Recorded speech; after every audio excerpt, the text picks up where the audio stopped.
My name is Nekme Obasoge, broadcasting live from Toronto, Canada.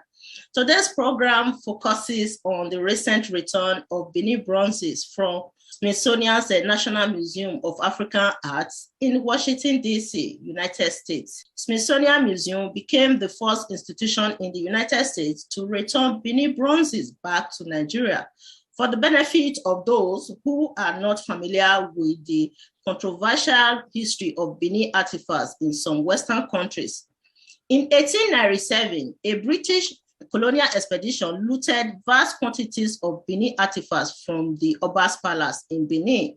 These artifacts were disseminated across different Western countries. Hundreds were sold to private collectors, museums, institutions such as the Ethnological Museum in Berlin, which has one of the world's largest groups of historical objects from the Benin Kingdom.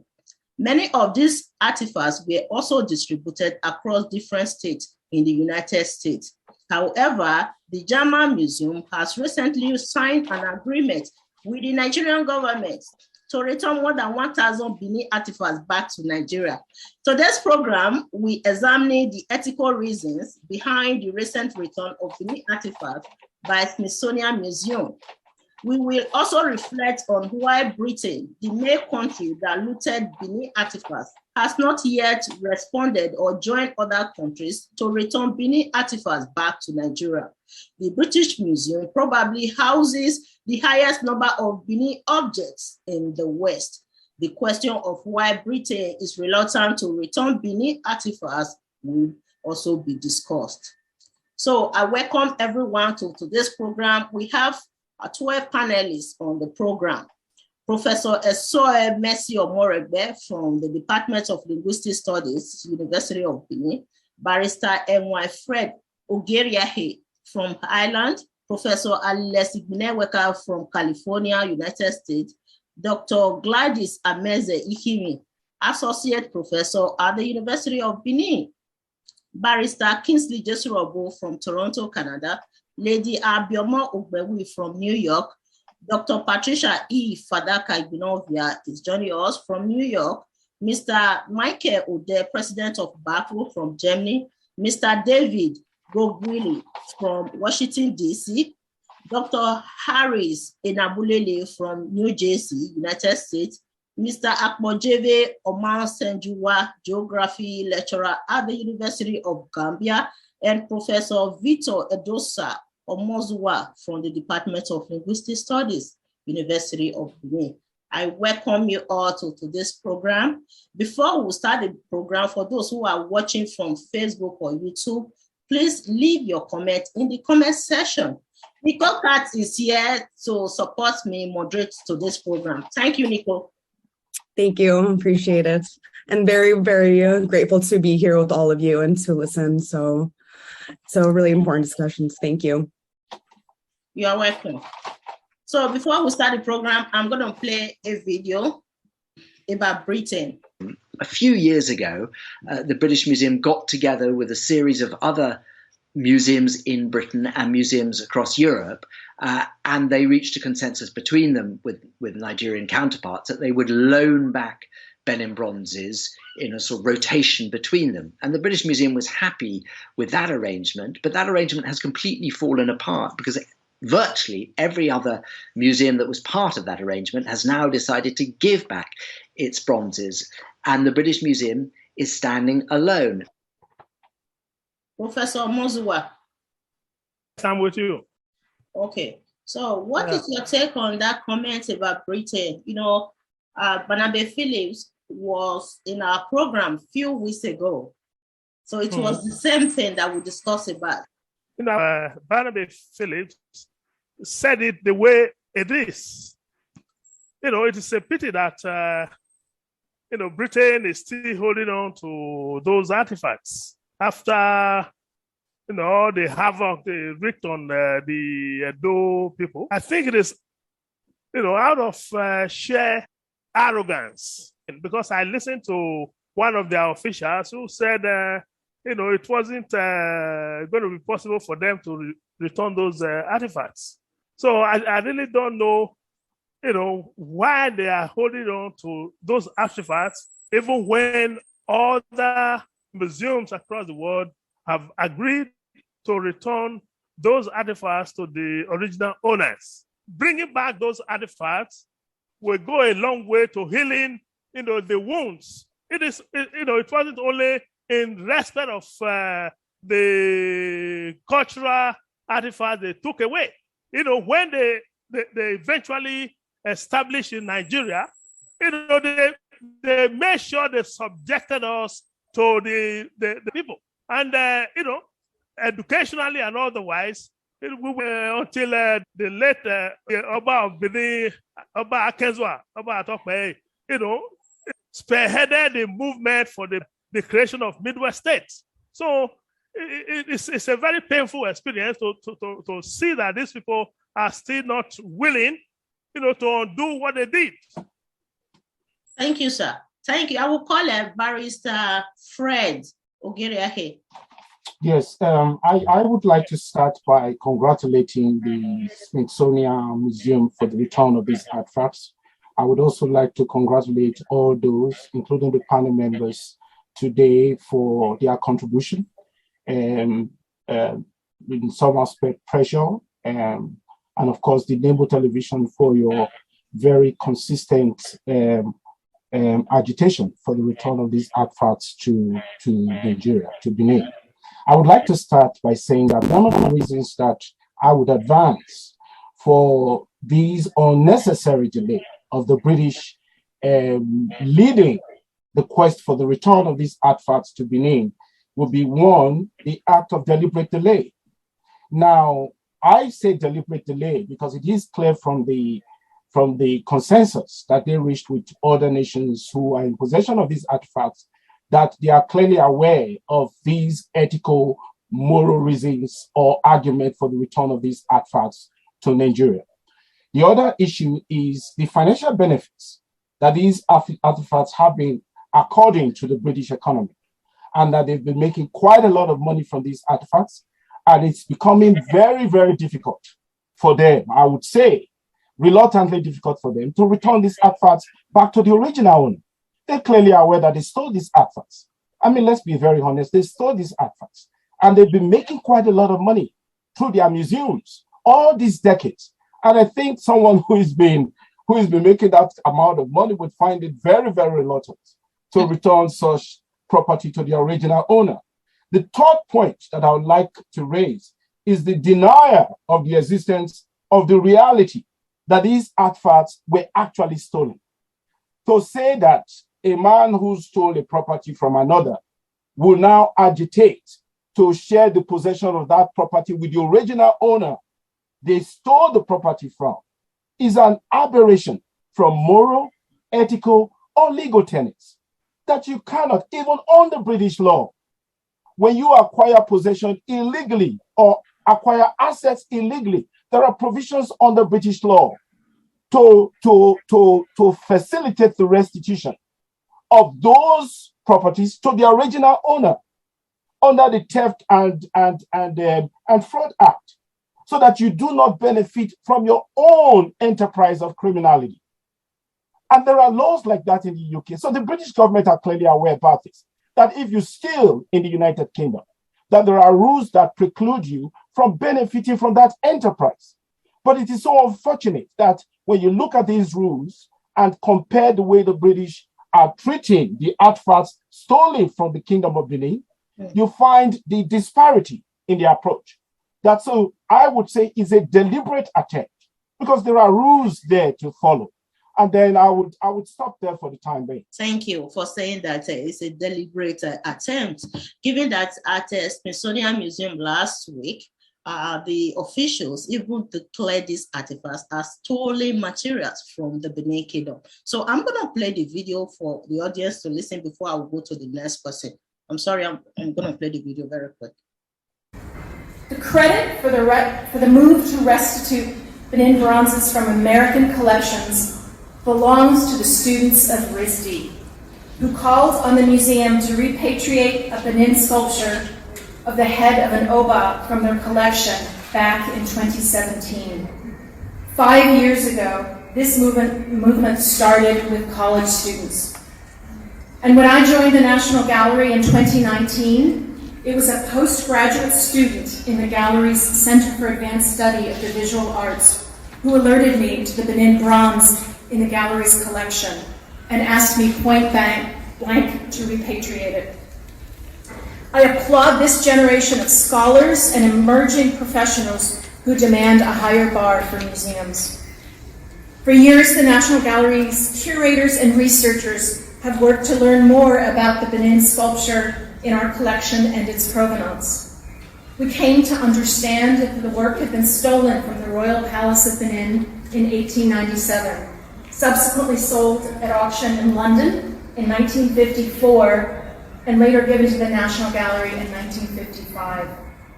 In the decades since, the work was displayed, researched, and lent several times for display here at the National Museum of African Art. Detailed evidence shows that the fowl, as the sculpture is known, was removed in a violent act of colonial conquest from the Kingdom of Benin, and as a result, the destruction of Benin City in an attack now known as the 1897 Punitive Expedition. With that evidence, the case for the repatriation of the sculpture was clear. The National Gallery's Board of Trustees approved the deaccession in May of 2020, and the gallery began the process of restitution immediately afterwards. Dr. Patricia, are you there, ma? Can you hear me? I can hear you. Okay, ma. Go ahead, your perspective on these artifacts, given that Britain, the main country that looted Benin artifacts, is reluctant to return these artifacts back to Nigeria.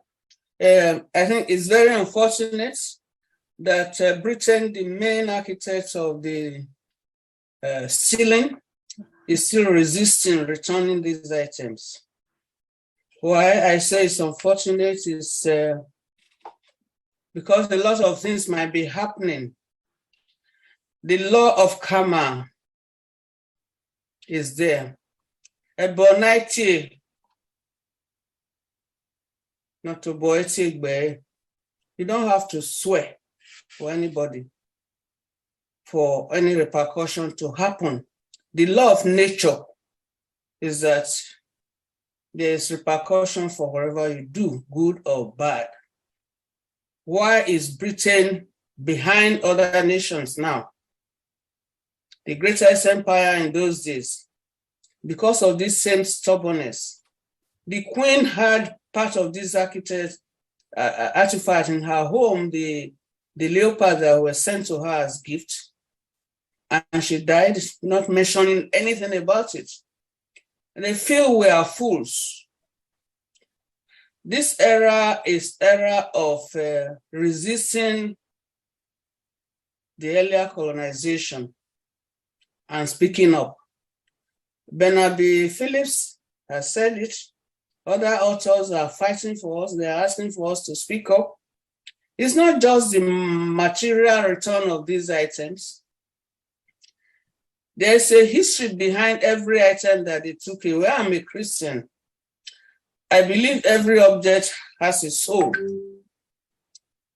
And those items, since they took them away, the Benin people from generation to generation, I wasn't born then, and most of all of you were not born then, but we had the history, and we have been bitter about it. Britain has professed to be our leader, creating civilization. Well, no, but they put the Benin down in the history of Nigeria by not creating further development. They did not expect us to rise. But we have risen thanks to some nationalists who created Midwest and started proliferating schools. There were no schools for girls in my days. Edo College did not come up until 1937. Maria Goretti for girls did not come up until the 60s by the Catholic. So where are we? They have downtrodden Benin, and it must stop. And the voice of the people must prevail. Those items must be returned, or else Britain will remain who she is, not equal among nations. I'm sorry. Thank you. Thank you, Mark. Who else? Barrister Kingsley Jesu Robosa. Thank you, Nickman. Thank you very much. Thanks to the distinguished panelists. This is particularly uplifting. In a sense, it helps to actualize the cause by people and institutions the world over for there to be no ceaselessness. For there to be ceaselessness with respect to the clamor for people to appreciate the gravity, the enormity of the harm that they have done. Just a little under a year ago, the United Nations, the global body that has every country on earth, as its constituent, at its 44th plenary meeting on 6th December 2021, the United Nations General Assembly unanimously, now the British did not abstain, they did not object, unanimously adopted a resolution titled Return or Restitution of Cultural Property to the Countries of Origin. And that was proposed by Greece and supported by an unprecedented 111 countries without a vote. Such resolution recognizes that no region of the world remains unaffected by illicit traffic in cultural objects, and that unprecedented attacks are still being carried out against cultural property in the Middle East and elsewhere. So, Ms. Obasuge, what we are doing here today has global ramifications. We might be centering or focusing the conversations and discourses on Benin because of the enormity of the harm and the amounts of devastation, that came in his wake during the 1897 so-called punitive expedition, which was a war of attrition, a war that demoralized and diminished and devalued the people that even European historians had acknowledged, were ahead of their time. So when this is convoked, conversations like this, I think we have to celebrate that we are hearkening to the calls of those who have identified that this is a project that everybody has to partake in because it is a struggle for the survival of humanity. We've been talking about British Museum, and author Dan Hicks labeled it British Museums. Yeah. And one of the points that was made in summation in his seminar book was that his book was part of a wave of public activism in 2020, catalyzing the return of looted property from Africa, held in Europe's cultures museums. The answer, Hicks concludes, lie in the hands of those who, after reading the book, will put it down, stand up from their chair, walk out the door, and take action to make the 2020s a decade of restitution. So what we are doing here, in my respectful submission, is walking that talk, doing what it is that we need to do. You see, protests do best results. I take you along historical lanes. Back in 2011, Sotheby's, I don't know whether that's the proper pronunciation, the top most sales agency in the world, after having profited from the theft, that was perpetrated back in 1897 by selling, and I need to really go to where this was written. It was published. This was a publication way back in the Art newspaper, 31st January 2011. And this was what it contained. The headlines was Benin mask withdrawn from Sotheby's auction. Cancellation follows accusations that the object was looted, although no formal claim has been made. The Benin ivory mask, I beg your pardon, due to go on sale at Sotheby's London on 17 February, that was back in 2011, has been withdrawn. Estimated at 3.5 million to 4.5 million pounds sterling, it could have fetched a record auction price for an African work of art. Ladies and gentlemen, we are talking about one piece here. And this was way back in 2011. 4 days after the 20th December announcement, the sale was cancelled.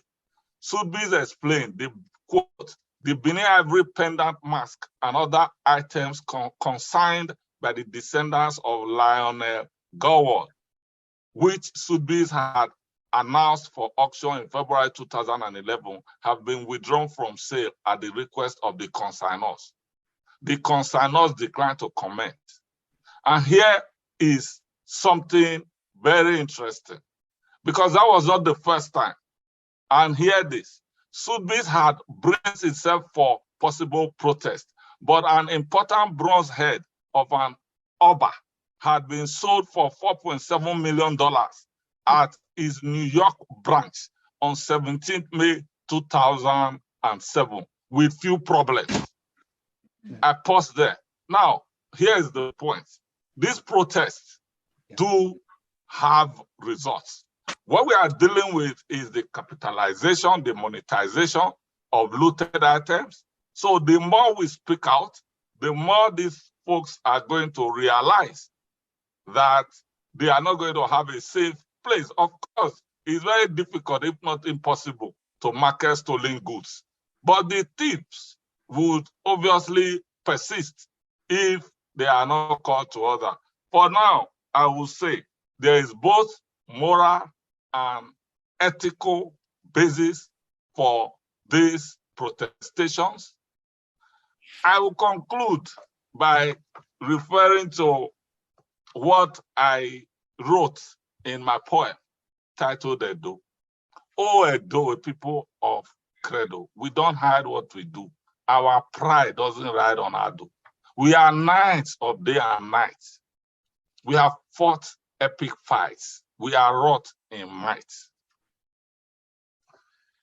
Eyes and ears have been beholden to our endogenous ethos. The Portuguese and the Greeks valued our indigenous calatos. Historians hoisted our ancestors who allowed no betters. History hated ploys and plots that could paint us in pathos. Then came the British, the fiendish and the selfish. They did what was brutish. They whisk the relish we cherish. And I fast forward. Behold Oba Akinzwa, the second center and Benin Museum, where artifacts cry for their siblings entrapped in Europe, where artifacts cry for their siblings entrapped in Europe. Thank you. I stop for now. Thank you, Barrister Jesrobo. That was an elaborate analysis of Benin artifacts in Europe. Thank you so much. Talking about Benin artifacts being sold in Europe for £3 million or whatever, we brought Barnaby Phillips to this program a few weeks ago. He even told us that one piece of Benin artifacts was sold for £10 million in Europe a few years ago. £10 million for only one piece of Benin artifacts. That is how much these people have benefited immensely from Benin artifacts. For me, I'm not so much surprised. As far back as 1971, when I was in Washington, D.C., Howard University, myself and many Nigerian students, we all used to go to Smithsonian Museum. And then the Howard University Chancellor William, Professor Chancellor William, the author of how the civilization of Africa was bastardized. Those students who were having researches have been on the ground.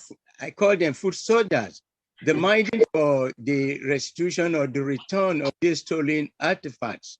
I'm not surprised that British or Britain is at it again. But the House of Windsor, the Queen's house, the monarchy, that is less than the monarchy of Benin Kingdom.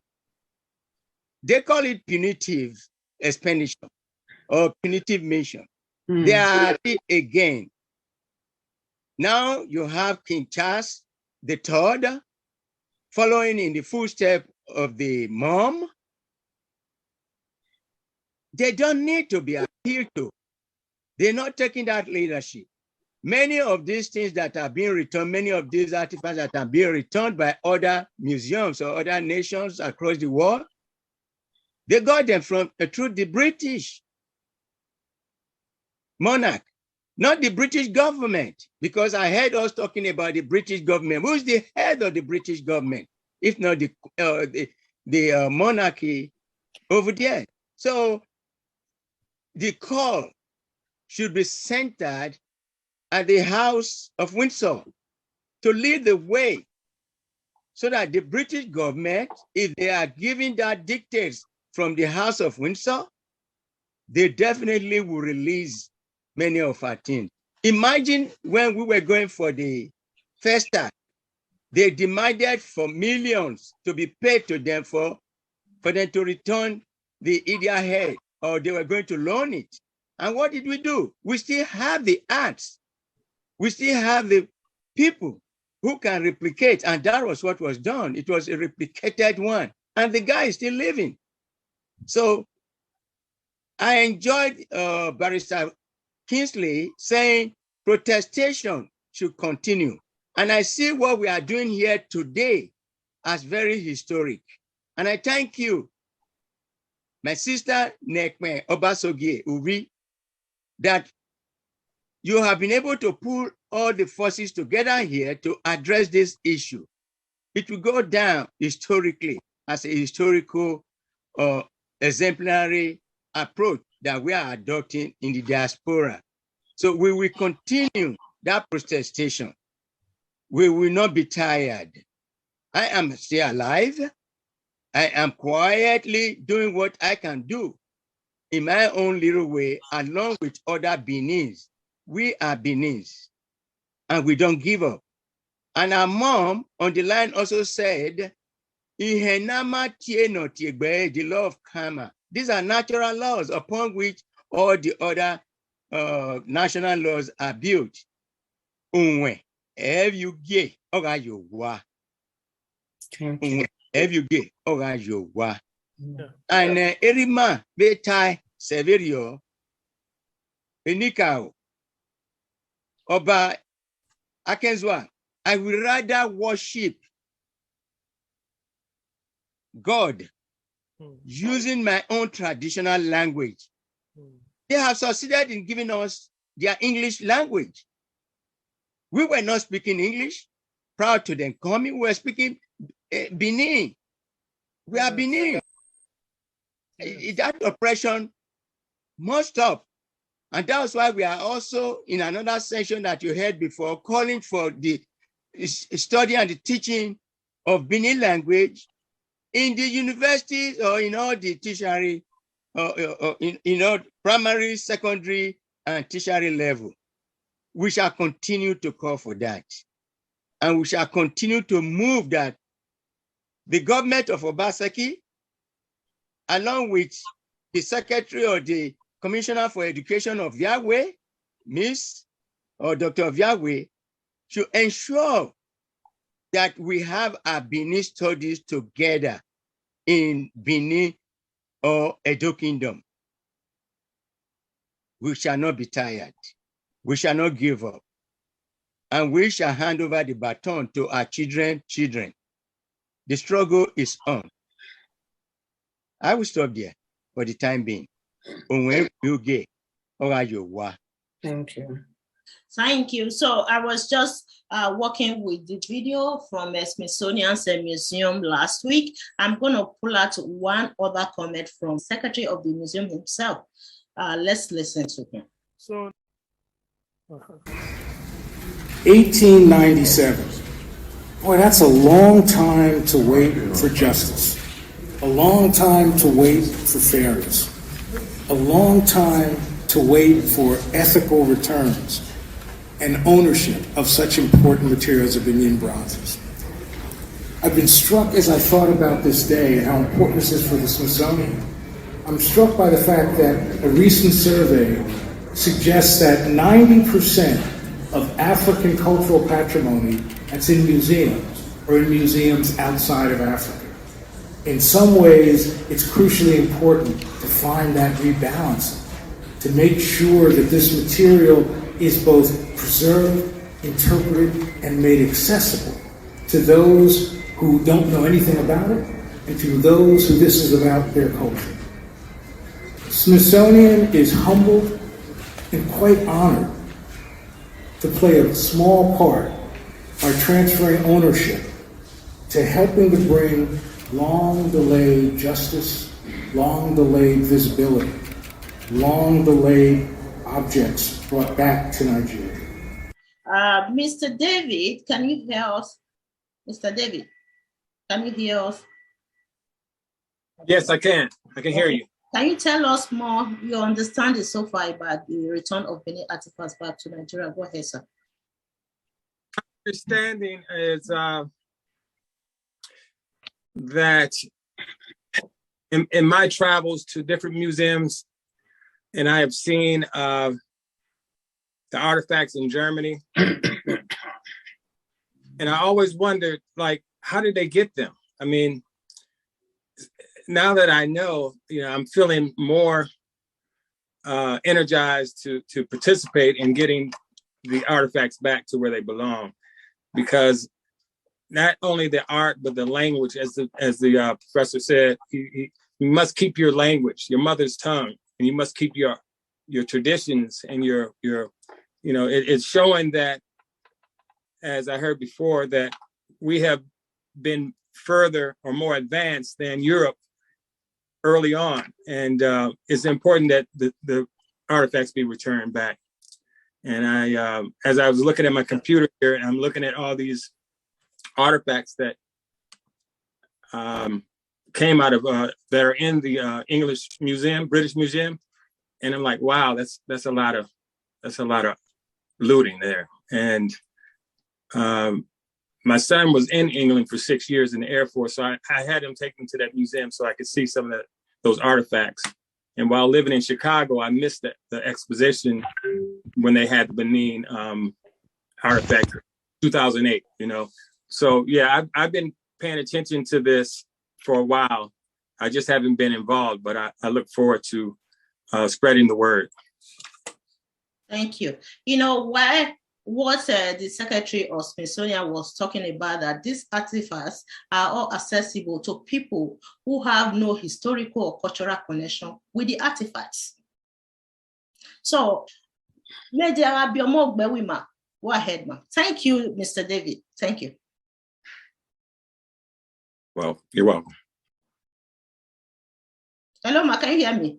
Yes, I can hear you. We were privileged to attend the ceremony last week at Washington, D.C. It was amazing. The event was fantastic, and you light up the ceremony with your cultural attire. Beautiful. So go ahead, man. Thank you so much. Thank you, Ms. Nekme Obasogie. Thank you so much.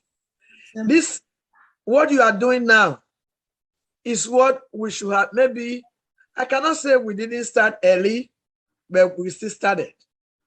We still have to continue. We cannot give up. Like every other speakers, my brothers and sisters have said, what the British stole from us, if they don't bring them, Egbe Yokinya, At all. There's no way, because those objects they took, they are not just objects. They are not, we know the significance of those objects. And they don't know they are getting so much money.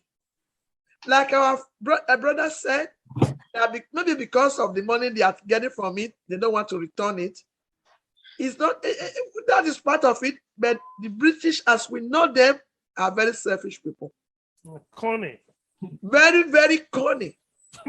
Someone once told me, if you see a British person and you see a snake, take the British person out before you kill the snake.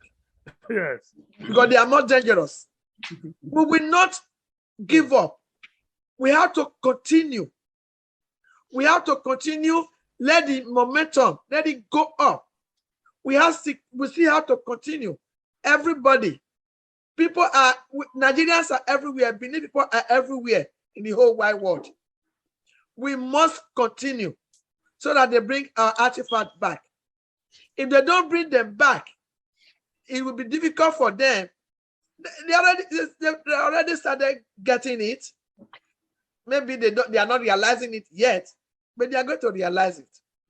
There's no way you would take other people's property, other people's what they did. We housed those artifacts for more than 300 to 500 years before they were looted from us. How can you now come that we may not be able to take care of it? If we can take care of them for more than 500 years, we are the originators. Exactly. We did them. British didn't do them for us. They have been housing it now for more than 100 years. But we did it for more than 500 years. The India hair was done during the period of Obasanjo in the 15th century. Yes. If we can hold it from that time before they came, more than 100 years ago, how can we not now hold it well and let it last for us? Because we know the value. No, if the British people, whether they like it or not, they are going to bring them. And what we are doing right now is what we should please try to continue to do. Bombard them, talk to them. Whatever, like our brother was saying about their British law, if there's any way we can go through there, let us go through there. Any way possible. We know we can do. And also, we should also try like the Smithsonian have done. There are other ones in other American museums. Maybe they can also help us, they follow suit. And then also bring the ones they have, like the Metropolitan Museum in New York is housing a lot.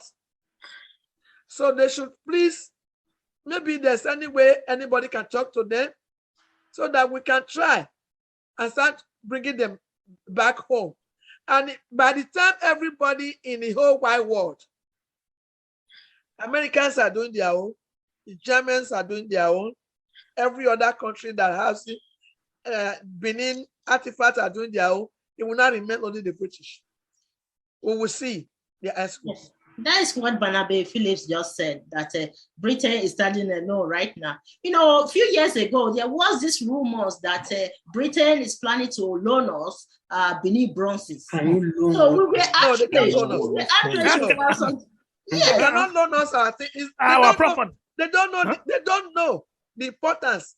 All those ancestors, they have been in bondage, and they want to go back home. That is why we are clamoring. It's not just by maybe we are working together. The people and those artifacts are working together. They want to go back home. If they don't let them go back home, it will be difficult for them to succeed.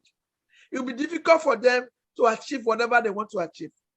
I'm telling you the truth. Minds are working together. The Benin people are alive, and the people that have been gone to be with the Lord, our ancestors, we are all working together. And those things, they must come back home. So by doing what we should do is what we are doing now. We have to continue. We have to continue. We cannot give up. Please, so that this our ancestors can get out from bondage. Thank you. Thank you, Ma. Wesley. Yeah. Thank you. So we have Mr. Odell from Germany just joining us. He is the president of BACO. He's going to introduce himself. Hey. You know, it has been interesting now that the artifacts are finally heading home. What is a bit confusing in the whole process is that, for I feel the pain personally, that they are taking the artifacts home under the darkness, like the way they were stolen. So they are just, even people who are taking it home, they are doing it well anyway, but it's not enough. They're just taking it like it's unimportant. Then they want it, okay, go and give it to them. Undermining the circumstances in which these artifacts were looted. Our people were slaughtered for God's sake. Genocide were carried out for God's sake. A kingdom was burned down for God's sake. And a lot of things happen. Even till today, Benin Kingdom cannot stand on its own. In fact, we just existing. I'm not trying to be rude. It's like we're even going to history. Our language is terminating. Our culture is dying. Everything about Benin is dying, and they're just taking it artifacts home, just like you take something, then you give it to them back. I am not satisfied with the way the whole thing is being handled. No. That is number one point. The second point is, if I would say this, because I'm cutting my words now, because you know, Sister Nekne and Agomon know that saying the truth in our place, you know, put you very close to the valley. But let me say it again. The fact is, we are now in a point, a very good point, to take a different step if we are willing. Not just about returning artifacts. They've started returning it, they will return it. But it would be a point now. I'm happy that the British are not returning it now, and they are holding on. This would be a point for us to say, okay, you can't say you are not a thief. You are. So the whole world is aware. The other people are returning it now because they know they were stolen. So who is the thief? You. So now, if you like, you keep them, but you're going to pay for it. You will tell the world how you get these Benin artifacts from inside the valley, inside the bush, inside the forest, as you people claim in Europe, how they got to New York, how they got to Germany, how they got to Japan, Australia, France, Austria, Holland. Britain need to tell the world how they got it. In the process, they will reveal to the world by themselves that the people were massacred. It was not given to them as a gift. It was stolen, not by stolen, by hiding behind the owner of the house and stole them. The owner of the house were killed. They were massacred. Sir, I can hear you. You know, this is actually our third program on the restitution of Benin artifacts. The other time we brought Barnaby Phillips to this program, it was really interesting. So it's a continuity of our past program. You have been following the program, you know what we have been discussing here. And last week we also I was privileged to join other prominent those citizens to attend that ceremony, the signing ceremony for the restitution of Benin artifacts from Washington, D.C., Smithsonian Museum. So I've played those videos of the comment from the members of the museum. So what is your take on this movement?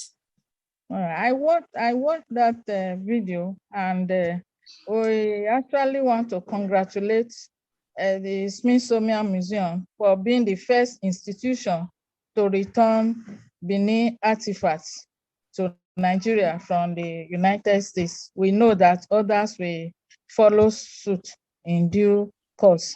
Where are you more there? So in due course, they will come back. Ikpise eleko wiye Agua. whether the British like it or not, at the fullness of time, I believe so much in the fullness of time, they will bring those artifacts. So having said that, I want to say that there are two things that are making the British to hold back those artifacts from my own thinking. The first one is pride. You know, they are too proud. They don't want to be seen as giving up so easily. You know that the way they acquired these artifacts, and the whole world knows that the British are very proud people, officials, and they are cunning, with all other adjectives known to us. If they think that if they return these artifacts too easily or too soon, they will be seen as giving up too easily. So that is one. Pride is one reason, I think. And the second one is, you know that the British, they are very officious people. They like to take their time in doing things. So maybe they want to see to it that all others have returned these artifacts before they now follow suit. That is what I think they want to do. And then they follow the return with all the necessary things that they need to do. So let us wait patiently for them. We should be patient. We know that our ancestors are not asleep. With the return of these artifacts by Smithsonian, we see the return of our ancestors back home. And we see a kind of reunion between those our ancestors and present people. They are working hand in hand to make sure that what was forcefully taken from us, be it that they were stolen, they were taken by force, or whatever was taken from us are returned as at when due. We know that it is a long time ago these things were taken, but there is a fullness of time, and I believe so much in that. So my take is that we should be patient with the British people because of their nature of doing things. Yeah. It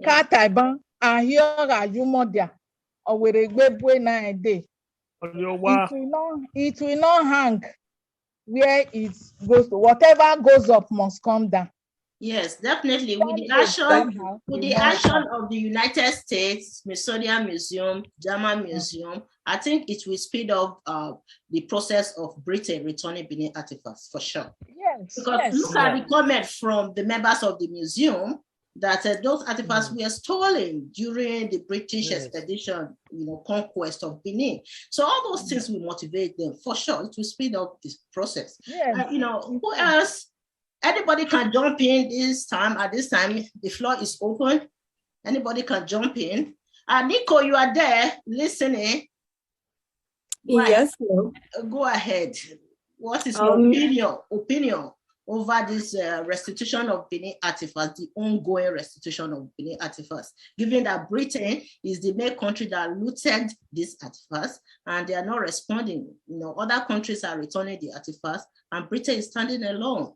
So like what our brother said, Barrister Geriaki, that probably there is a kind of a monetary gain associated with this artifact. That is why they are reluctant to return it back.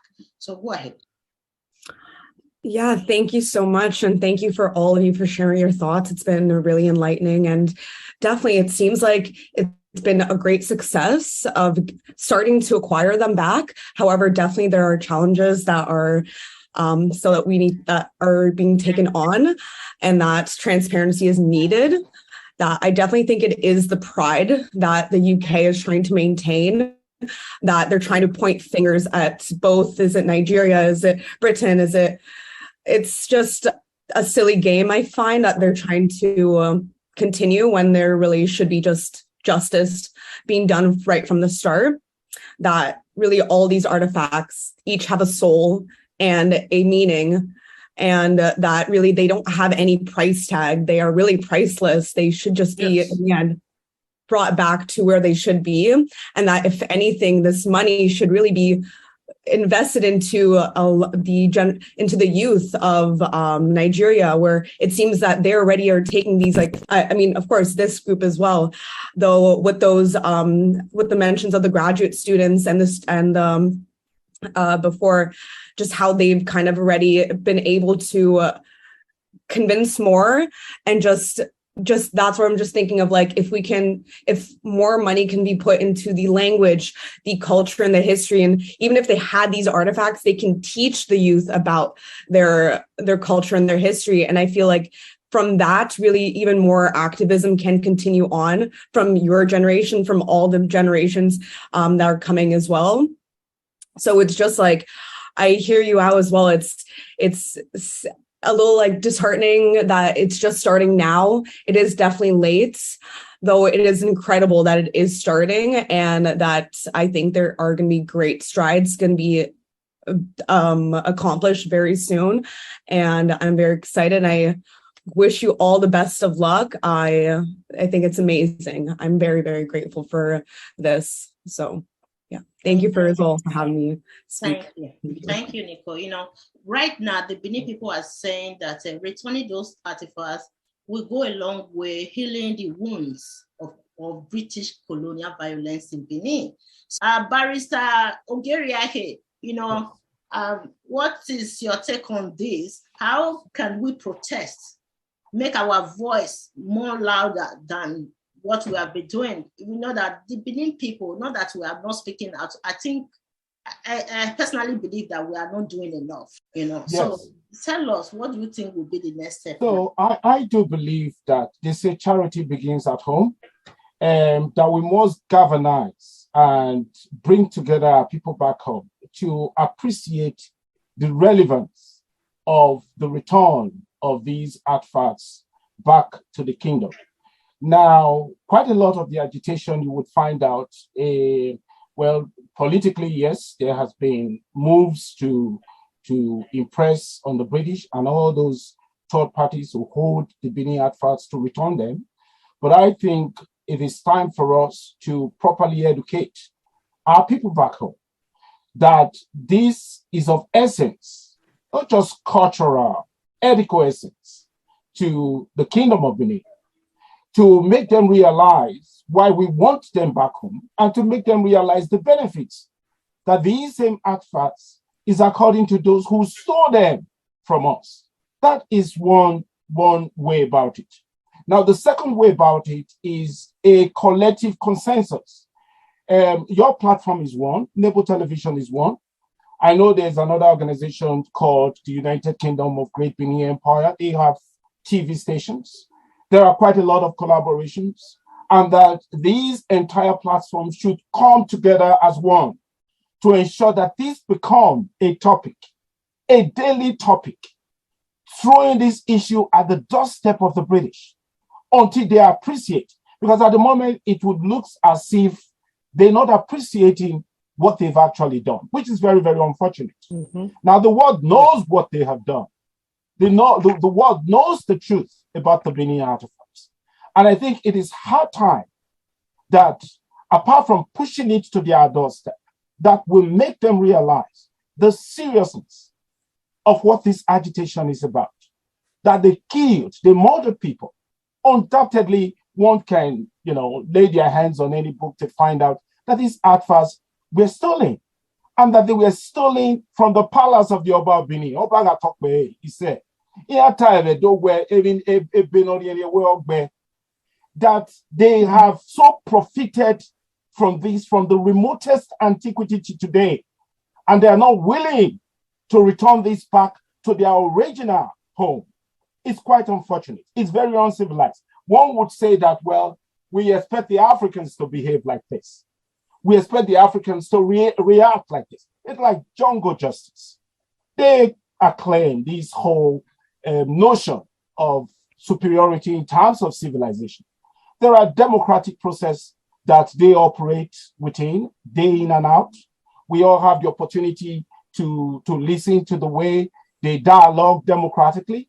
Why are they not applying the same mechanism to the artifacts they stole from the United Kingdom of Great Benin? Exactly. Why are they not, we, those days we have Africans leaving Africa to go to the United Kingdom to study, because we felt that the educational system was so superior and that you learn more, so that they know the political and democratic process to recognize justice, to recognize fairness, to accord justice, fairness, and natural justice to people who you have denied their rights for such a long period of time. They've held these artifacts for a very long period of time. And not to be able to come and say, we're going to lead this agitation to return this property back to the original owner is quite unfortunate. It casts doubt on the credibility of the system. I must say this, and I want the international community to hear this.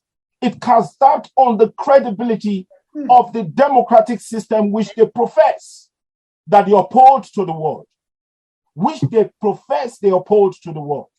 Like I said earlier, they must sit down and bring this to the heart of their political system, to recognize that justice has to be given, not to just those who they murdered in 1897, but to the generation of those who have lived without being aware of this very historical handwork of some of our brilliant ancestors, that we are proud of it, and that they should understand that as the British culture that they profess, that they admire, that there are Africans within the United Kingdom of Great Benin, the Edo people, who also admire this hard work, this brilliant hard work that was put in purely by these indigenes of the United Kingdom of Great Benin. Obaga Tokbe said. And I think what I'm saying basically is that we must galvanize the whole of the Edo nation, the whole of the Edo nation, wherever we are around the world. If you have a social media platform, you have a Facebook platform, on your WhatsApp pages, on your door, on your steel windows, I want the whole Edo people to send the message out that it is time that the message is brought to the doorstep of the British, even though they're deliberately, ignoring the facts. And it cannot be ignored any further. The time is now for the restitution and the restoration of these artifacts back to the United Kingdom of Great Benin. That would be my conclusive intake on the subject itself. Thank you very much. Thank you. Thank you. Thank you so much. Can I say something? Yes, go ahead. Thank you so much, my brother. Well said. And that is the truth. The British, we all know, they undermine the rules and regulation of other people. I think theirs is the only one that everybody must respect. They are oppressors. So what we are doing now is the right thing we are doing. We should continue to do it. We cannot give up. And whichever platform we can discuss it, let us continue to discuss it. And let it be going straight to them. And you don't know. Our ancestors are already tormenting them. It started. God, it's a bad time. They want to come back home. You will see, until they give them to us, it will be difficult for them to do what they So please, let us not give up. Let us continue to do what we are doing, because what we are doing now is the right thing. Let them be getting the message, so that whatever we say, they get the message. Whatever we are going to do, I believe when they get home, there will be a place. Like Oko Artisa said the other day. He said the Omonoba is planning to build a museum, the Royal Museum, that can house the artifacts if they are returned to us. I believe at this time, he said Professor Wole Soyinka is the head. I think that's what he said, Nekpe. Yeah, chairman of the chairman of the Royal Museum, yes. Exactly. If we have that, we should not be afraid that where they will be housed.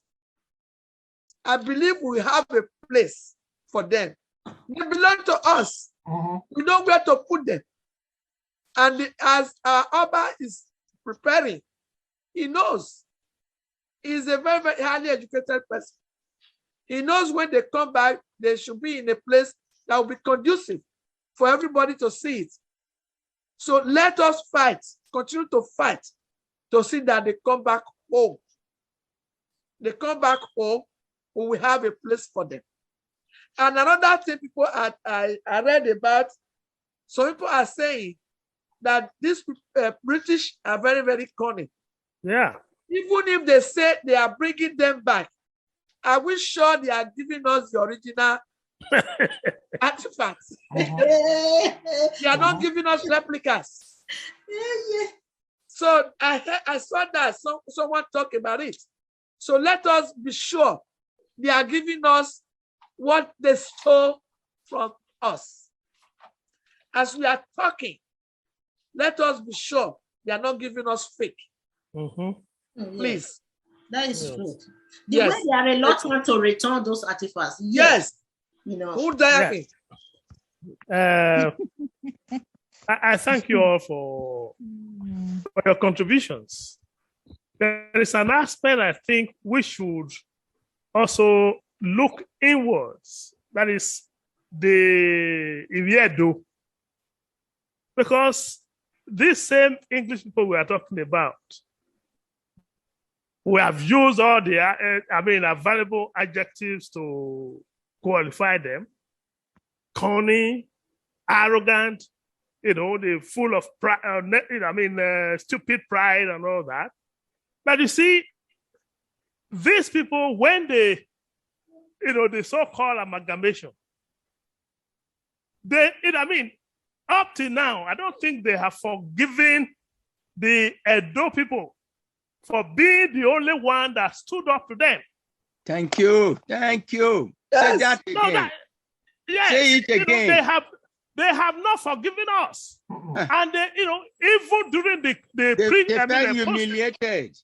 Yes. After during the post-colonial era, I said it before, they tried everything to make sure that nothing is said about the Edo people at all. Good. Yes. They try to rewrite the Edo history. They use the University of Ibadan, the historians there. Up to now, you can see, a schism between the thoughts of those old professors in the University of Ibadan, when in respect of this, the Benin Kingdom, vis-a-vis, relationship with the Ife, kingdom. That's right. So, and that's why if we are not able to tell our people these hard facts, it will be difficult because, one, they use religion too, in their cunning ways, to make sure that, our traditional values are further decimated. So when you get an average Edo person now, and you talk about Ukure, it will see it as, it's devilish, it's this and that. But those are things our, forefathers, our ancestors head on. That's why. Can you imagine, in a sexual altar, somebody will go and steal the staff. It's unthinkable. And that was what they did in that palace at that time. Yes. Because in the palace you had Ukhure of succeeding, the Obas. And they packed everything away, and it didn't mean anything to them. And our people now don't even see the value of those. It has spiritual connotation. Yes. Even within each family, they think Exactly. is fetish. It's not fetish. A representation of every man. Yes, ancestors. So you can imagine what it is to cut away all the Ukhures of how many Obas that reigned and that were stored in that place. Yes. And like our sister said, why would they be? Are they the one to tell us how to house those things? Exactly. They were housed before. Yes. They were. If they were not properly kept, they wouldn't have seen them to steal. So it's I'm very, very sad about the whole thing, because the British has never, seen us well at all. And not even the British people, House of Windsor. Let's address it directly. Not the people are different. People are different from our royal. Yeah, but my address British people. Not the people. The House of Windsor. House of Windsor. No, but they use British people to come and fight our people. They are the same. The common people on the streets are different. Then in Nigeria, the common people, the house, the elite class, the army they sent here was it not from the common people? I have a set up army orima, ni gorima udo. The politicians ni run now. Anybody take a president in Nigeria or career Britain, House of Windsor. I know that it's economic. I know. Thank you, sir. Thank you. I know that Mr. Ode, the president of Bako, has a personal experience about this, how the Europeans brought religion to brainwash our people. To go against their own tradition.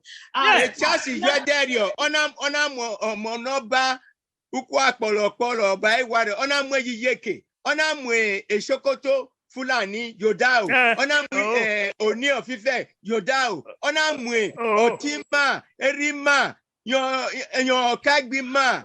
I said they have forgiven their people. Oga Kunia or day. Obima eteke nonsense or day, highly educated, then Arabiamota Iba.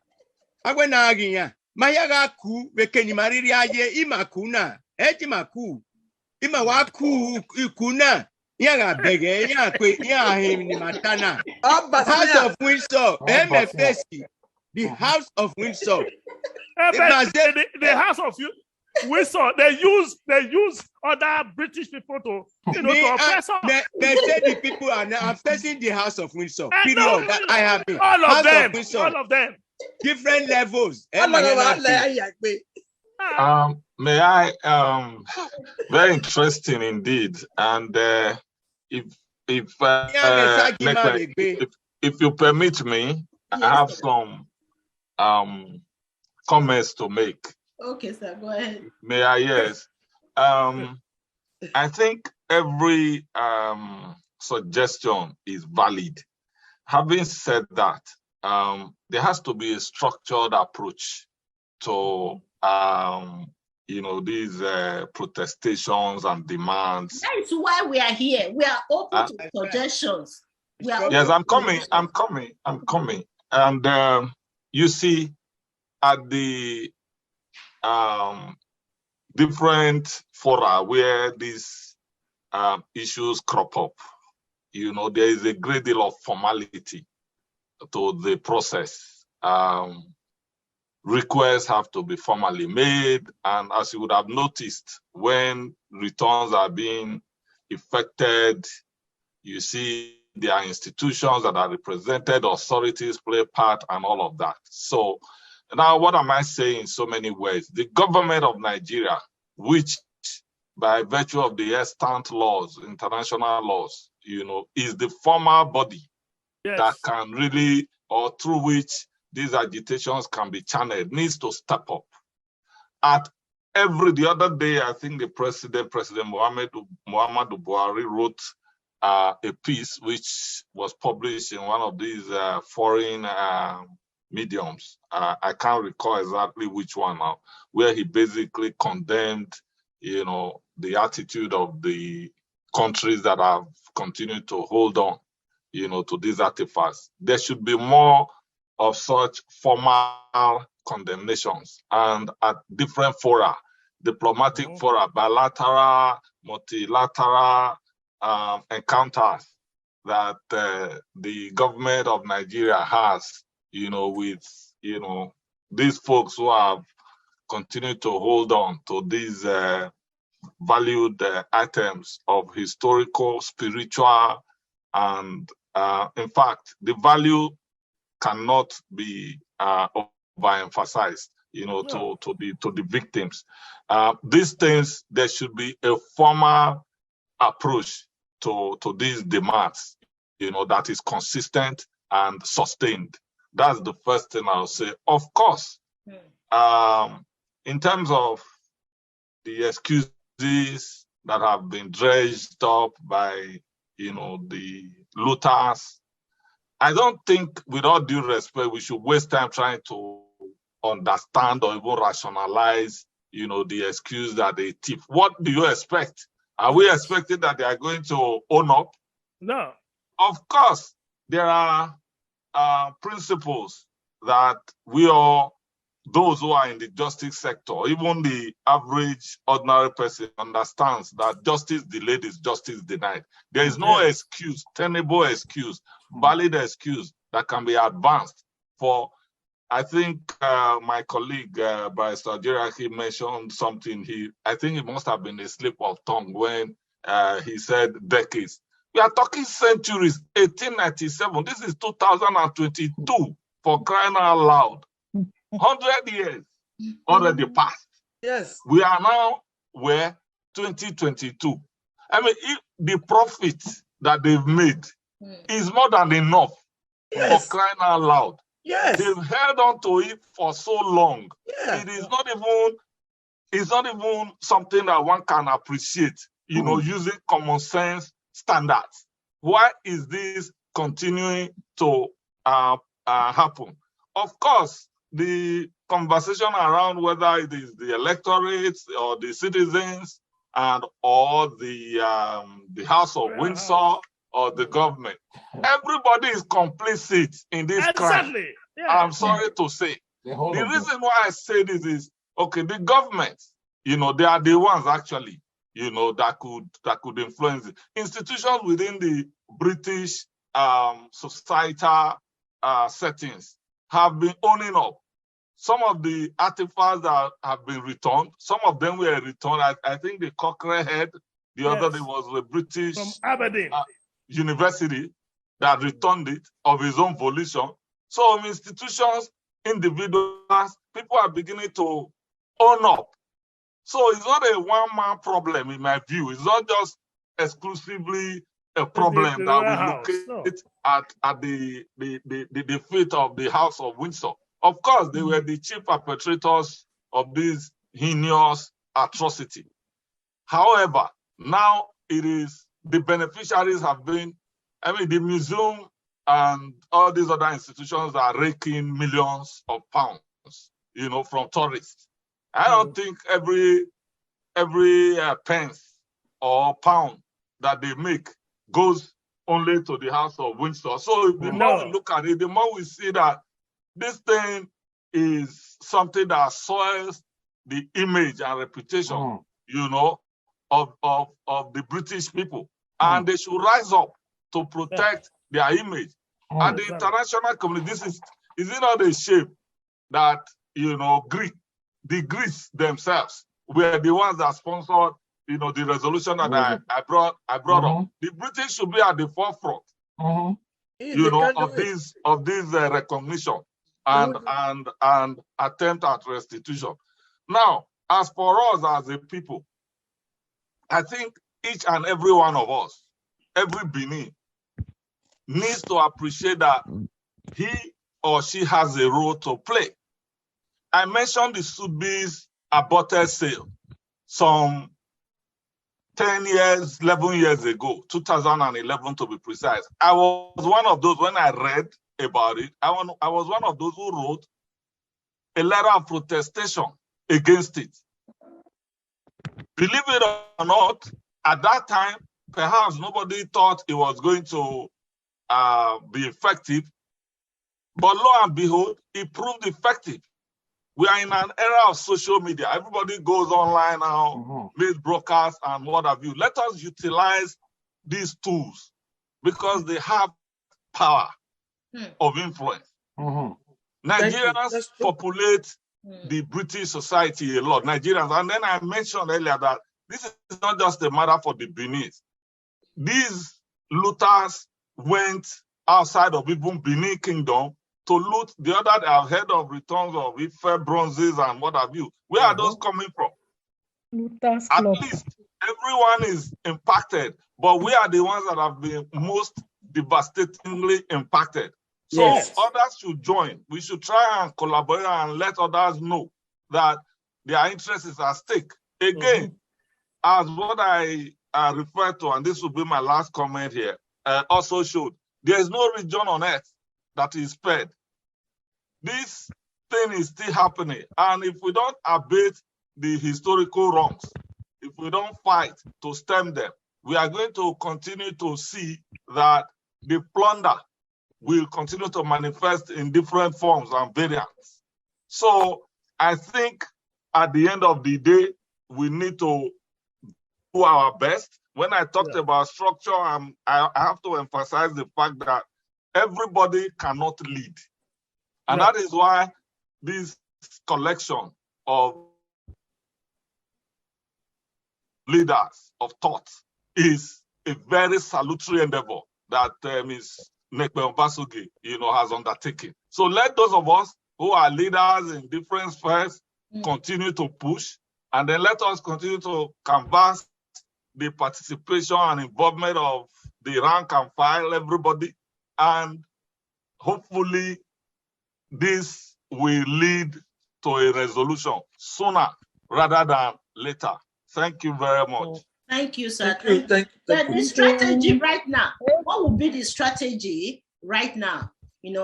Besides just coming here discussing about it, we should go further, like what you said. And Barrister Ogirake also said that we should take advantage of the social media. We can have a hashtag, Britain must return Benin, at something like that. Then we talk to other Edo-oriented organizations if they can join this movement. Hashtag will go a long way on social media to shape the restitution of Benin artifacts from British Museum. So I sincerely agree with the suggestion of Barrister Ogirake and Barrister Kingsley.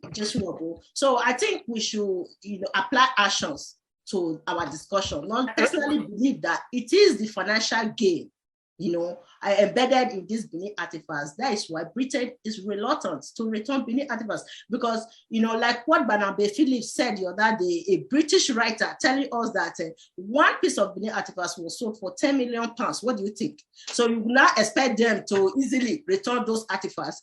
And Dan Hicks also wrote a book saying that there's a myth in Britain right now about Benin artifacts, that if those artifacts are returned back to Benin, the British Museum will be empty. Yeah. It's there. That's what he wrote. Dan Hicks, if you read his book. And there's this falsehood about Benin artifacts that if they return them back, probably they will be stolen in Oba's Palace. We won't be able to preserve those artifacts. It's crazy. Falsehood. They are looking for reasons. Looking for reasons. They're crazy. The main reason is that if the Benin artifacts are removed from British Museum, probably that museum will be empty. It's dead. That's it. Yes. That museum will be dead. it is insulting, actually, for them to be canvassing notions of we can't hold it well. Exactly.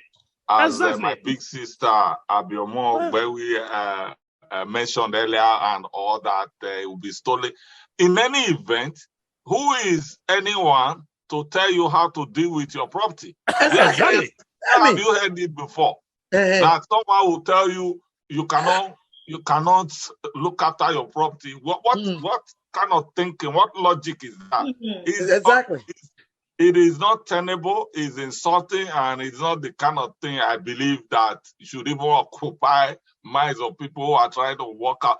As Madam Ogbewi Abiomo also mentioned earlier, you can see we already have an institutional arrangement in place. The Oba of Benin has already set up the museum. The infrastructure has not been fully completed, but in terms the project is on. Yes, but it's on. So we are a people that we have historical origin. We have ruled, the entire area. Yes. Not just Benin Kingdom, all the way as far as Ghana. Yes. West Coast.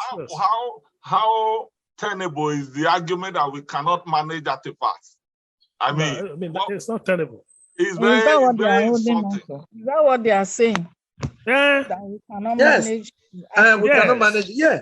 I don't know if I wanted to say a word. Yes, go ahead, sir. I've been listening because it's been interesting. Yes. I just want to add to what the two barristers have said. I think they really hit the point.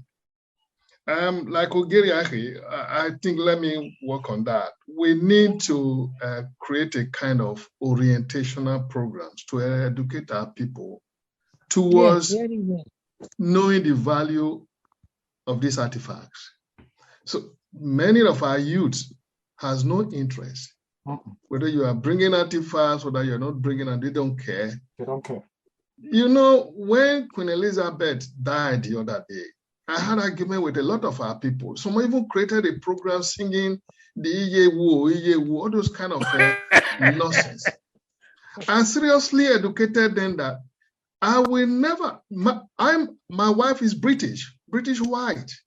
She was the secretary of Bako fighting for the return of Benin artifact because she said she saw it as injustice against Edo people. She been to Nigeria, we went to museum in Benin, we went to the palace and everything. She just said, no, this is unfair. So that is how it goes.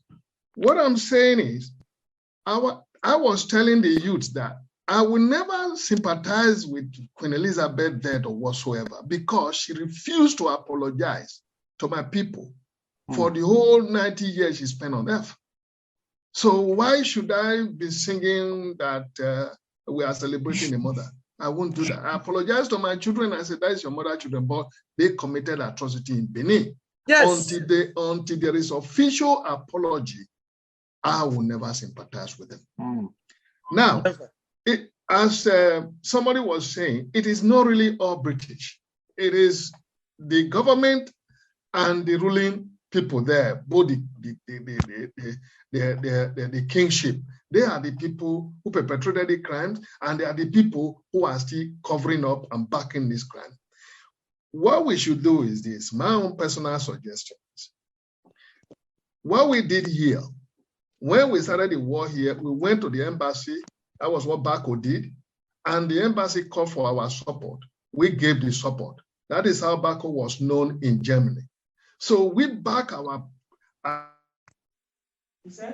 I can talk to people anytime. There was a minister of cultural and whatever that was in embassy there. He even came to Hamburg to meet us. We walk hand in hand with them. And the head of the museum here, Frau Professor Blackensteiner, I see her all the time because she's in Hamburg. I call her all the time. We put pressure on them. Look, a beneficiary of a system can never look for a change. No. Have you ever seen an owner of a slave or owner of a slave will now be fighting to free his slaves? It's not possible. They are the one who committed this crime. They don't want anybody to talk about it. So it is we. There is the elder of my village, before I left really many years ago, he said, so it is we that feel the pain that should fight. The British can ever come out with a different kind of argument. If you they don't say, okay, you can't keep it, you will destroy it. Yeah, very fair. If we now make that argument clear today, come, my friend, where did you? We are not touching it. Where you took it from, go and put it there. Then they will start an argument again. Oh, if we want to fly it in the sky, the wave of the aeroplane, it will break it apart. They will always come with this kind of argument. But here it goes. Until we hold them in what the German call Pfoten. That is, you hold them on the eggs. I don't want to call the name here. They will never act. We have to work with the federal government, because the federal government, that is another problem we have on our own. The federal government, we are not represented there. Don't you know that Benin are not represented in the federal government? We are not. And that is giving us I said we put pressure on the ambassador here. He is from Sokoto. Borno State. He had contested there for the governorship twice. So we work with him, we put pressure on him. That is how he acted.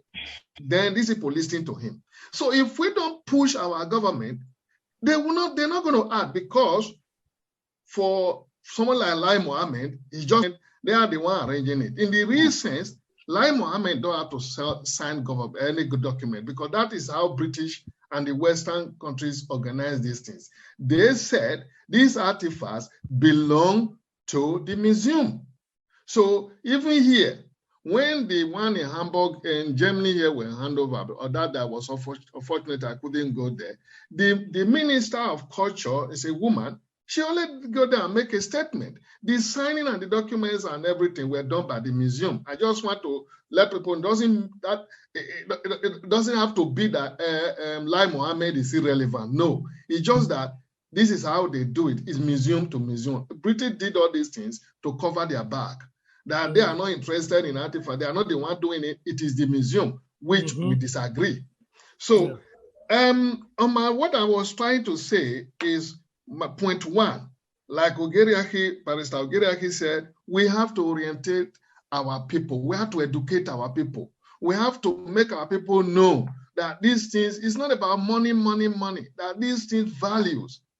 This is, as I always say, most of the interviews, artifacts is where Benin recorded their history. That is why today, to worsen it all, I heard that history is not even taught in our schools anymore. I left there for a very long time. So at the end of the day, these artifacts will be able to teach our people the history of Benin. Presently, I'm writing the history of my family. They gave me the assignment to write it. So this is how we have to bring our youth back again, to educate them and tell them, look, this is the value of Benin people in history. Without doing that, all these things will just come home. Even though you open the museum, people will not go there. And the essence of doing it will be defeated. That is number one point. The first point is we work with the federal government, because they are the mouthpiece of all these things. Then the second one is to make sure we educate our people towards it. The third one is we ourselves that live in overseas, we should keep the fire burning. Letters have to be written to museums, whether you are individual, whether you belong to a group. That is what Bako was doing, and that is what we still continue to do. Write the foreign embassy, tell them how we feel, tell them our pains, and let them bring all these things home. When they continue to receive this kind of letter, whether they steal or not, we live in a democratic world, they will listen. And then we should be connecting with each other. Like we that are talking now. After this talking now, we just disappear. We have no connection to each other. We should connect each other and see what in area, beside coming to talk here, privately in area where we can really help to make sure these artifacts come home. And my own is, I continue to hammer on it, without you holding the British hard through legal means, they won't do anything. That means we, the Edo people, need to come together and sue them for damages. That will bring them to the negotiating table about the artifacts. I said it the other day in one of our groups in Benin. The Germans, they just sued them. The Polish people just sued the Germans 1.3 trillion US dollars for the damages they did during the World War. This same year, the Germans agreed to pay 1.4 billion to Namibia for the crime they committed during the colonialism. What happened to us? So we have to attack the British too, sue them. Once the case is already in their court, they can't throw it away. It will become a debate. It can last 200 years before they answer it, but the paper will be in their museum there. It will be in their archive. They will be in their court. That Benin is suing them, and now the awareness will continue to grow. The awareness is already there anyway. It will continue to grow. I've listened to videos now from some of our American blacks talking about Benin, how British committed crime in Benin. It's because of these orientational programs that we are doing online. Let me quickly jump in there, sir. Thank Go you. ahead, please. Thank you. I know that we have two barristers here.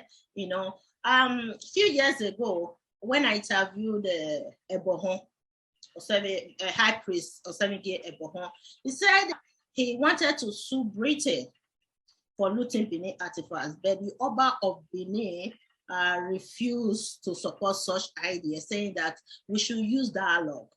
Yes, so there are two ways to do it. The first, I think there's a principle that is quite common in the United Kingdom and in Ireland, and that is establishing a local standard, that you have some kind of interest in perhaps the restitution, the reparation of damages that was done in 1897. And I think a group, let's say for instance, a group representing the majority of interest of the Edo people can advance such a legal attempt in the British court, as long as there is sufficient proximity in terms of their interest with the issue, the legal issue before the court. There is also the second attempt, which is the consensus between the palace, the state government. We cannot exclude the state government, the palace, the state government, and the federal government. So that is another way to go about it. But at the end, it is the federal government's discretionary purview that would take precedence. So whether the president of Nigeria wants to engage in such international dispute with the British is another thing. So that's the two ways I think it can be done. There are broadly recognized organizations within the European Union that could stand and say, well, we represent the majority of interest in the Edo nation, but I mean, there has to be some kind of discussion or communication with the palace to say, we want to do this. So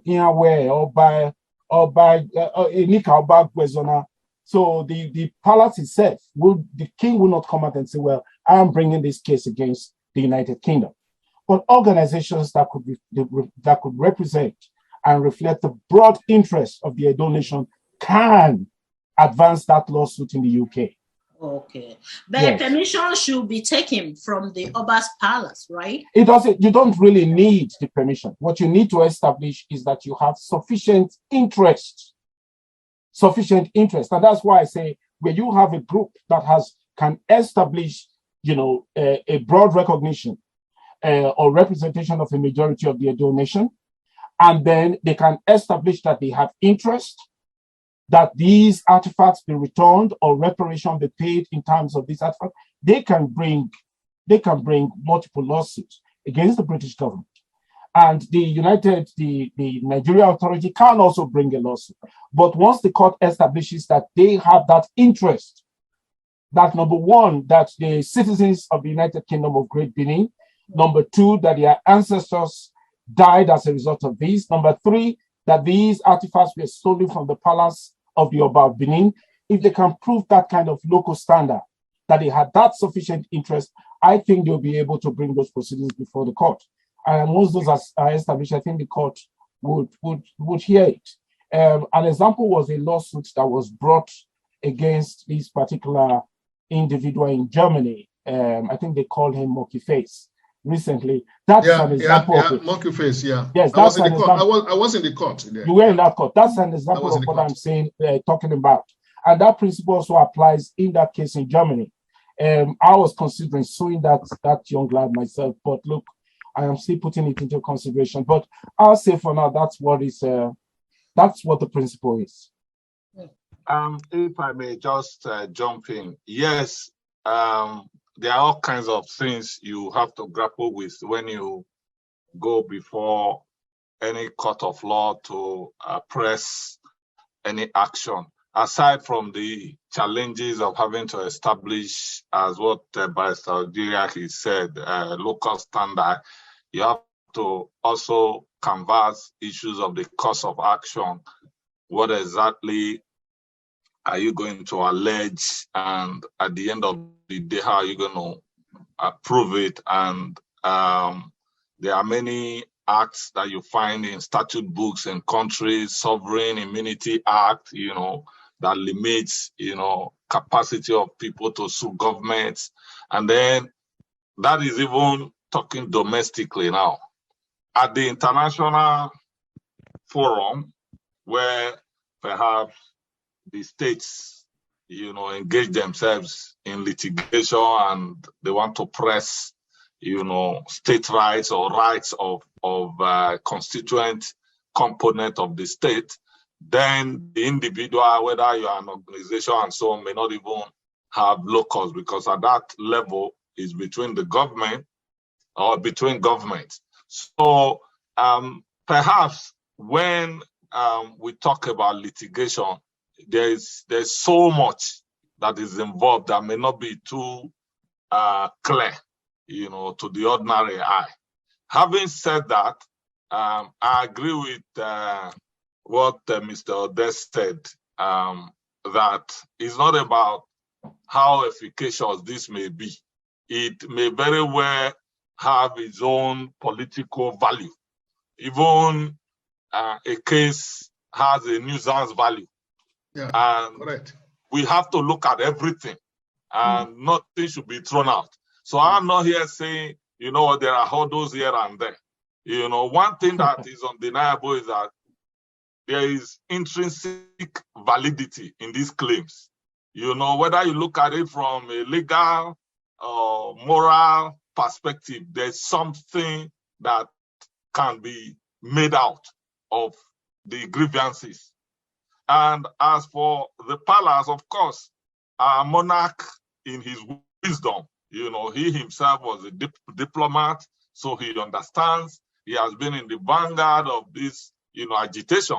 There is no instance where I've watched the clips of the Omonoba of Binoba Atokbe, where, he was in interactive sessions with, people from countries that are holding these artifacts, where he did not mention or did not make a call, for the return of these artifacts. So we have to explore everything: diplomacy, litigation. Nothing should be, taken off the table. That's what I would say in response.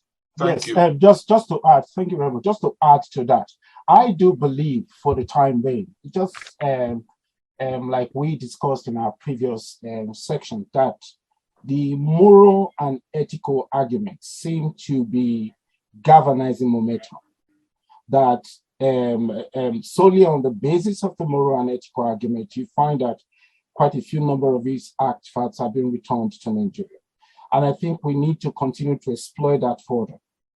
And I think by exploring that further, we'll be able to put ourselves together. And I think we need quite a lot of our people to understand the relevance of this. Right. And to rally behind this cause. And you can see that the moral and ethical argument of the restitution and repatriation of these artifacts is beginning to really torment the West. Right. It's beginning to, Correct. Those who are keeping silent are clearly aware of this momentum. Right. I don't want anyone to underestimate this. And that includes the British. They are at a point of no return now. Right. That these momentum, irrespective of the fact that they are not taking the necessary step, that all the jurisdictions around them are taking the steps. And this is creating a lot of pressure. Right. And the more that this pressure hits their doorstep, I can assure you now that there is no way, no return back from this. So I would say that we stick with the moral and the ethical argument, because there is a legal right to this. They don't own the property. That is a legal aspect to it. But we can use the moral and the ethical argument to galvanize our people to obtain what they've stolen from us. They didn't take it lawfully. They stole it. Yeah. Violent. I mean, the Oba is the leader of the Edos, and definitely is the chief custodian of our culture. But will the defendants say, okay, well, you have no locals because one of your leader is not there, and or you have not presented a letter from the leader, the Oba? I doubt that they can make any mileage out of such, defense, because as you heard, groups that can establish that they have sufficient interest may very well be able to pass that or meet that threshold and pass that threshold test. So it is, of course, our Oba would have a whole lot of reasons why he may not want to, get into the arena of conflict personally, but that shouldn't stop those who, have the interest of both the palace and the indigenes at heart from banding together to explore ways, to actualize, these laudable objective. So we have to be expansive. It's not a matter of dragging the Oba into there might be arenas of conflict that the Oba himself may not necessarily, have to be brought in. So, but it shouldn't prevent us from exploring them. That's my take. Okay, I think from all discussions had so far, we are making headway. Yes. We know what is at stake. Yes. But the motion I want to move is to make us move forward so that we don't end at this discussion stage without doing anything. Whether taking or not, there are actions proposed, legal, moral, ethical, and we have two lawyers here. I want to appeal to the House if they can make both of them lead the course of the legal action and find out all the details. Then social media. I want to move that we have a hashtag like Nekma Basogi has said that says Britain, hashtag Britain, return the stolen artifacts, return the 5,000 artifacts stolen from Benin Kingdom in 1897. Hashtag. All the news media, like you had hashtag return those students who were taken by the Boko Haram and so on. It might work. We keep repeating it and everyone will hear it. And then the other aspect that we make them fear. You don't seem to be taking this seriously. I had a tenant, I'm a Christian, sometime in Benin. All legal efforts here, he won't pay, he won't leave the house. So I told my cousin with me, I said, let's go there. I took baby powder, talcum powder, and poured across the doorstep. He came the following day to pay the rent and offer to leave. It wasn't a bono. A bono. So a bono. So it's a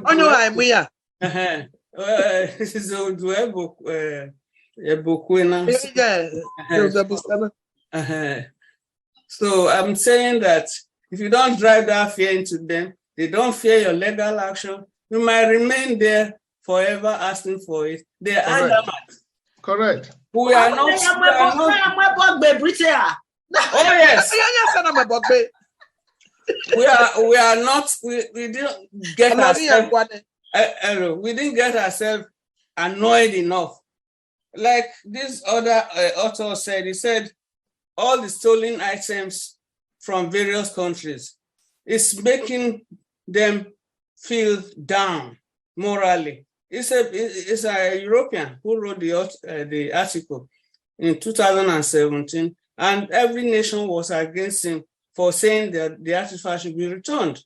But they should be returned. He feels that they have the moral obligation to return them because it's making them feel guilty and feel down because these nations have been dispossessed of their cultural items, and those people involved are very angry. They are angry and bitter, and they are ready to do anything, but they don't have the power.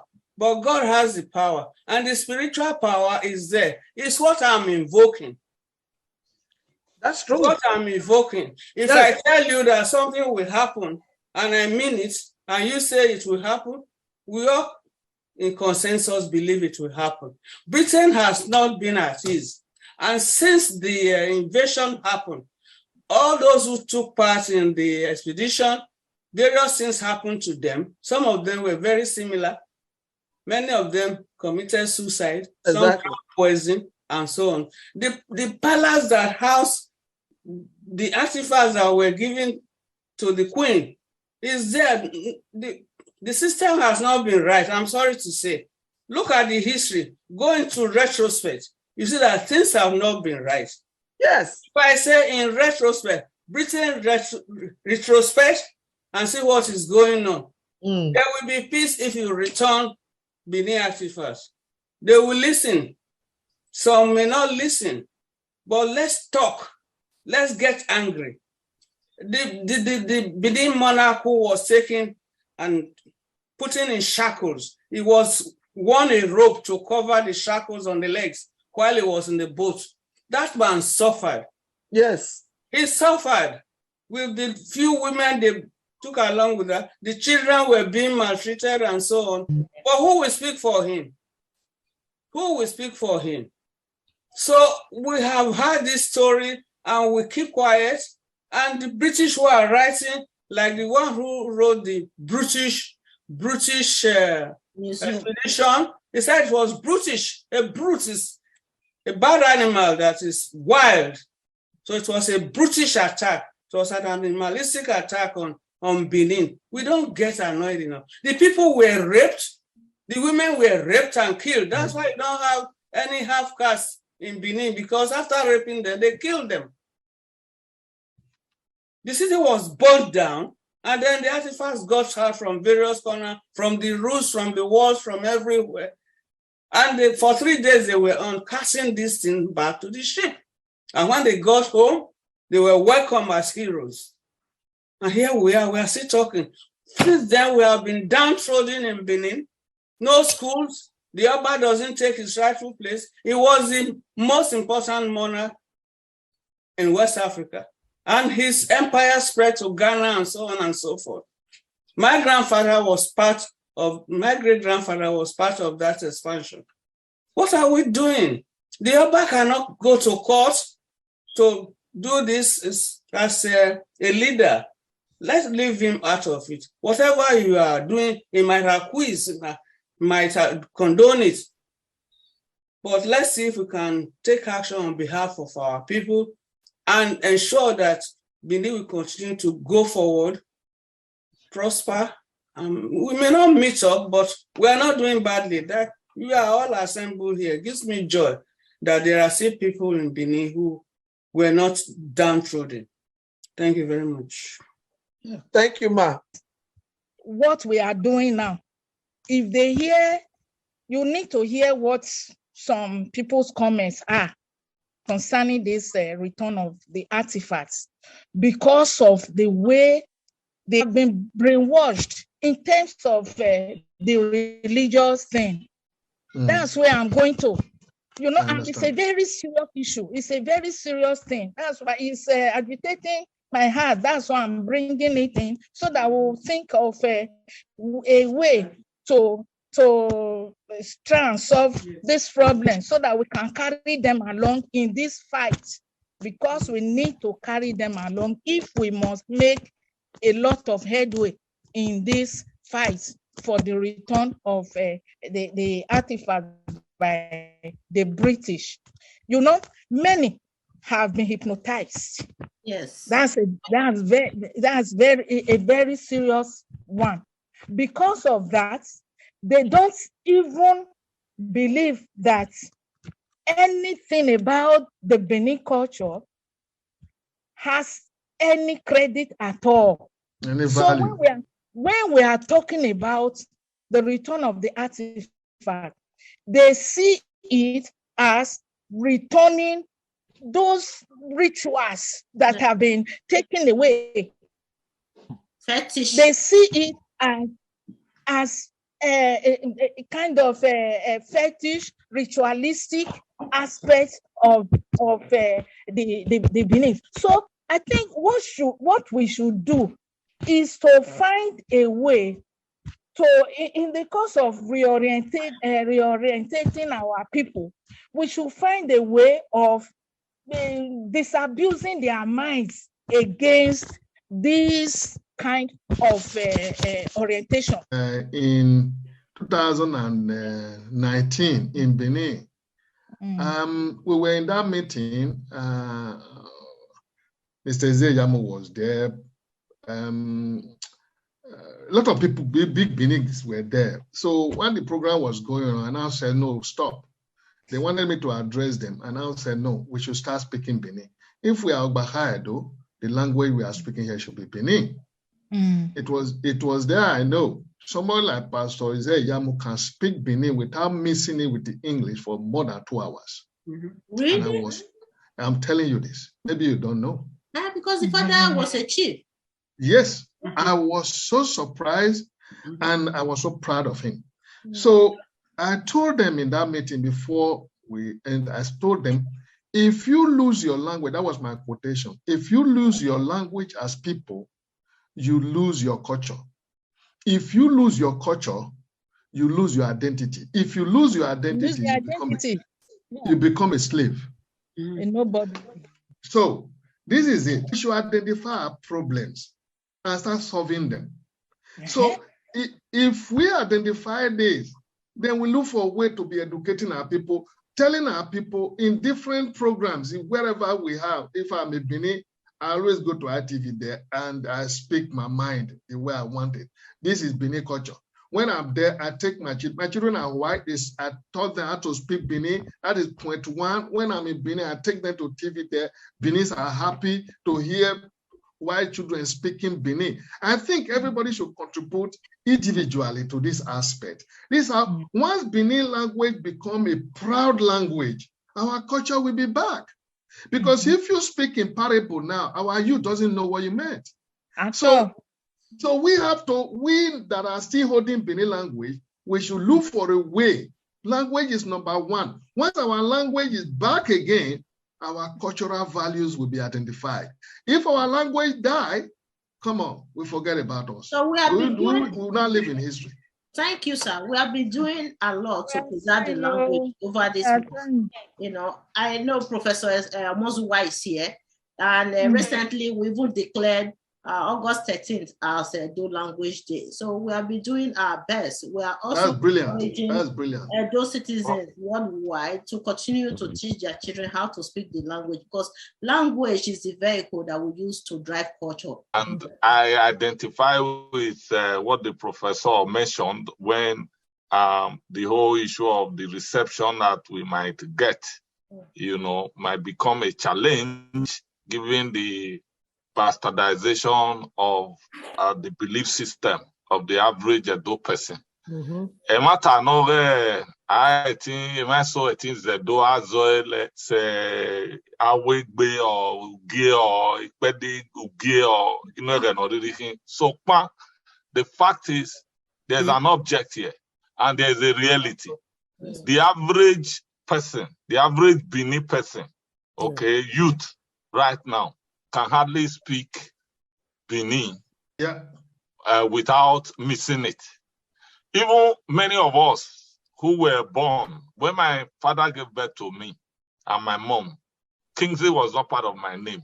Imweti Hausa was my name. Now, when I was going to do my West African Examination Council's exam, I just inserted by myself. I inserted Kingsley. And that's how I ended up being Kingsley Jesoro. But my father never gave me any English name. So things have even worsened, you know, at this point in time. But if we are going to get to the minds of the average Benin person, we can't pretend that we can penetrate it through the use of a language near understand, language in So we are stuck with reality. That's what Nekme is trying to say. So in using Benin, she's able to access more people. I mean, in using English, she's able to access more people. I mean, a writer will be lonely and a speaker will be lonely even without an audience, without someone reading. You know, so in this context, please, Epa,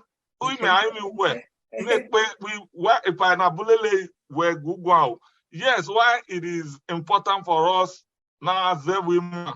Arena is about messaging. And since we are dealing with messaging, the audience is actually the more critical factor, you know, to be considered. Yes. Then to the issue of Professor Morogbe's point, where culture reminded my religion, I don't think it was well appreciated, and I want to re-emphasize it. That's a huge elephant in the room. Correct. Many people, when you bring artifacts now, they will tell you are bringing occultism, you are bringing paganism, you are bringing all of these things. And they themselves, I know my brother, Mr. Odea has fingered some ethnic groups and all that. I don't even want to say that other people are the ones. I don't even want to go there. We ourselves, because our minds have been stolen, we are the ones that will very much oppose these things. And we need to reorient ourselves. And one thing we must agree with, another elephant in the room, which nobody mentioned all this while, you could see the tension between the state government and even the palace, which became a distraction. And part of the people who were commenting at that time will say even the palace was not even being accorded the respect and dignity that it deserved in the whole process. Because some people mistakenly thought, okay, if it's going to the palace, how is it going to benefit them? Not knowing where the palace itself, by virtue of what it stands for, is the emblem, is the flag of the average Benin person, whether we like it or not. It's not that, okay, everybody bow, but no, we have a leader. And Eminatana is for Benin, it's not for the Edo State. Edo State extends beyond Benin. So if you are talking Benin, the state government has no locus to come in there and begin to say, if something belongs to my mother, and my father has several wives, my father cannot claim it, because by claiming it, it now becomes an issue or with the family that extends to everyone who is part of my father's household, which should not be. So it's the same way. So all said and done, my point is, people that would have commented, but because of their mental incapacity, I'm sorry to use that term, because of the level of their awareness, they will say they are not benefiting. If you even bring in the government, that's even worse, because we are blighted, we are society blighted by corruption. Especially those who tend to be loyal to the government. Exactly. So they are not even receptive. They don't want to, if the government is not involved, sometimes it's even politicized. So we have a whole lot of hindrances in our way. But we can't continue to list all of them. That is why you have leaders. And Nekma has done a great job. Leaders must be the That's why they are even called leaders of thought. We must shape the thoughts of people. So let's not be discouraged. This whole cultural challenge can be affected if they continue to see messages that emphasize the fact that this is a matter of Benin pride. It's not about, whether you subscribe. My name itself, my father, my grandfather, they subscribe to Christianity. My name shows Jesus. But I still identify with my culture. So that's it. So I believe we should not lose sight of the fact that the fight is not going to be easy, but it is the fight that must be led by a select few, not everybody. We want to sensitize. That's one issue. But there must be leadership. There must be leadership. Yes. Okay. Sir, thank you so much, sir. Thank you. We are trying to organize a committee if we have to take this forward, because we cannot just discuss it alone here and just we have to various right now we have a committee in place, and the committee is always about coming here to discuss. So if we want to push it further, we encourage everyone to please